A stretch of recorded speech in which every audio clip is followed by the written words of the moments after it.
ایک سال میں جو 365 دن ہوتے ہیں ہم نے 523 ایسے آن لائن ایونٹ کیے جو نیشنل تھے انٹرنیشنل تھے، اور اس میں ہم نے ایک فائدہ لیا اس کووڈ کا کہ ہم نے اپنے ایکسپرٹس کو جو قومی سطح پہ اور بین الاقوامی سطح پہ جو مانے جانے ایکسپرٹ ہیں ہم نے ان کو یہاں پہ ورچولی اور اس مادھیم سے زوم کے مادھیم سے ان کو یہاں پہ بلایا اور اپنے بچوں کے ساتھ ان کو کنیکٹ کیا۔ اس کا فائدہ یہ ہوا کہ ہم نے اب بچوں کو جو ان ایکسپرٹس کے ساتھ جو ایکسپوجر کروایا، ان بچوں کا ویژن اور ان کی سوچ کافی بہتر ہو گئی ہے، اور وہ نئے جو ان کے لکش ہیں ان کی طرف وہ اب گامزن ہے۔ ڈاکٹر صاحب، آپ نے بات کی ایگریکلچر کی، تو آپ یہاں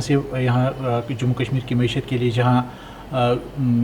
زرعی طور ہم دیکھ لیتے ہیں تو ہارٹیکلچر کا بھی بہت بڑا رول ہے۔ ہارٹیکلچر کے لیے آپ نے ابھی تک کیا کیا اور کیا کرنا باقی ہے؟ جموں کشمیر سے قریب 20 لاکھ ٹن ہم ایپل پروڈیوس کرتے ہیں، خالی ایپل، اور باقی بھی اور بھی کراپ ہیں ہارٹیکلچر کراپس، اور اگر اس کا ٹوٹل ہم ویلیو دیکھیں گے تو یہ 15,000 کروڑ روپے جو ہے نا ہماری معیشت میں کنٹریبیوٹ کرتا ہے۔ لیکن ہم نے ایک اس کا پوٹینشیل کھوج لیا کہ ہمارا جو پوٹینشیل ہے اس کا جو ہے وہ اس سے کم 3 گنا سے 4 گنا سے زیادہ، اگر یہ 15,000 ہے تو یہ 60,000 کروڑ سے زیادہ ہو سکتا ہے۔ وہ کیسے کہ یونیورسٹی نے پہلی بار یہاں پہ ڈیمانسٹریٹ کیا جموں کشمیر میں کہ ہم ٹریڈیشنل آرچرڈ سسٹم کو ہائی ڈینسٹی آرچرڈ سسٹم کیسے بنا سکتے ہیں۔ ہمارے یوٹی جموں کشمیر میں جو ایپل کی جو پروڈکٹیوٹی تھی، جو پیداواری صلاحیت تھی، وہ تھی 10 ٹن 1 ہیکٹیئر میں نکلتا تھا، 10 سے بھی کم۔ لیکن اب ہم نے یہاں پہ ڈیمانسٹریٹ کیا، آپ یہاں سے نکلنے کے بعد آپ ہمارے آرچرڈ میں دیکھ سکتے ہیں، جو ماڈل آرچرڈ ہے اس وقت ہائی ڈینسٹی کا، اس کی پیداواری صلاحیت 60 سے 70 ٹن ہے۔ تو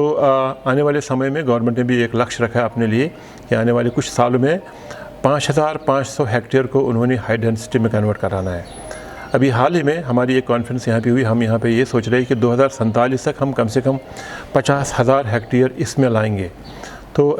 یہ ہماری معیشت کا ایک بہت بڑا حصہ بنے گا، اور ساری دنیا میں مجھے لگتا ہے کہ ہندوستان دوسرے نمبر پہ آئے گا ایپل کی پروڈکشن میں، اور جہاں ایپل کی پروڈکشن ہے وہ ایپل تو زیادہ تر جموں کشمیر میں ہی نکلتا ہے، قریب 70% ایپل جموں کشمیر میں نکلتا ہے۔ تو مجھے پوری امید ہے کہ ہم سب کی کوششوں سے یونیورسٹی اور جو ہمارے ڈپارٹمنٹس اور گورنمنٹ کی جو سہایتا کرتی ہے اپنے فارمرز کو، ہم ضرور دنیا میں دوسرے نمبر پہ آ جائیں گے اس سے۔ ڈاکٹر صاحب، آپ نے سب سے بہت بڑی بات کی کہ ابھی ہماری جو یہ زرعی یونیورسٹی ہے یہ اس وقت ملک میں 6 نمبر پہ آ گئی، جو ہمارے لیے سب سے اعزاز اور فخر کی بات ہے جموں کشمیر کے لیے اور پورے ملک کے لیے۔ تو ہم آپ سے یہ جاننا چاہیں گے کہ جو یہاں پر جو اسٹوڈنٹ ہے تو ان کے ویلفیئر کے لیے یا ان کو زیادہ کورسز مہیا کرنے کے لیے یا PhD اسکالر زیادہ پیدا کرنے کے لیے کتنا بدلاؤ آیا؟ سائنسی اور توسیعی مرکز میں ان میں بھی شعبوں میں ہم نے اچھی ترقی کی، لیکن جو تعلیمی شعبہ ہے تو اس میں ہماری یونیورسٹی صرف یوٹی جموں کشمیر میں نہیں، پوری جو قومی سطح پر ہم ایک بہت بڑا رول ادا کر رہے ہیں۔ وہ ایسے کہ نیشنلی قومی سطح پہ ایک نئی پالیسی آئی ہے جس کا نام ہے نیشنل ایجوکیشن پالیسی، کیونکہ ہندوستان دنیا بھر میں ایک نالج سوسائٹی بننا چاہتا ہے۔ تو سارے ہندوستان میں ایگریکلچر میں ایجوکیشن کیسا ہونا چاہیے وہ ماڈل ہماری یونیورسٹی نے بنایا، اور وہ ماڈل ہم نے گورنمنٹ آف انڈیا کو، جہاں پہ Indian council for agriculture research جو اس کو دیکھتا، ہم نے ان کو وہ بتا دیا اور انہوں نے اس ہمارے ماڈل کو ایکسیپٹ کیا۔ اور میں بتا دوں اس کے کیا فائدے ہیں، اس ماڈل کے کیا فائدے ہیں، وہ یہ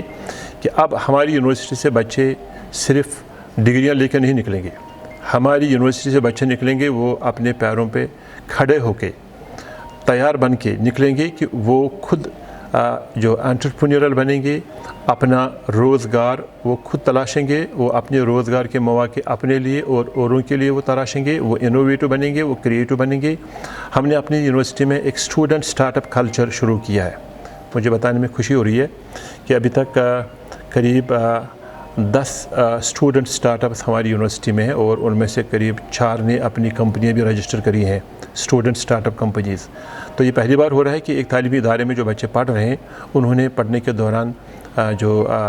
اپنی کمپنیاں کھول رہے ہیں، اور کچھ کمپنیاں ہماری لانچ بھی ہوئی ہے۔ تیسری بات جو ہم نے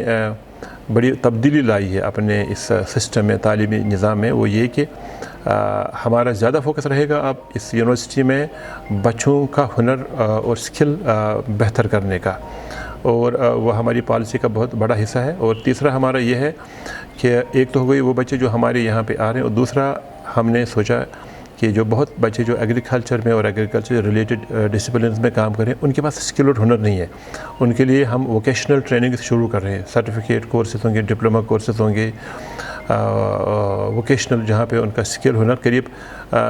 35 ایسے ہم نے کورسز دیکھے ہیں ایگریکلچر میں، جن میں بڑا زبردست بچوں کو سکوپ ہوگا، اور ان کو اور ان کی اسکل کو، ہنر کو بہتر کرنے سے ہماری جموں کشمیر میں جو ایگریکلچر